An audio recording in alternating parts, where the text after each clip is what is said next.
Alchimia perché io non sono altro che un musicista o come fa un pittore che prende questa materia e in tempo reale la trasforma.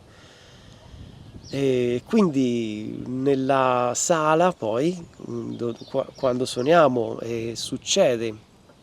questo rituale, io cerco di captare delle energie più possibile e,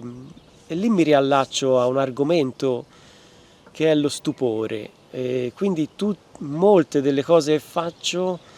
nel momento in cui compongo improvviso,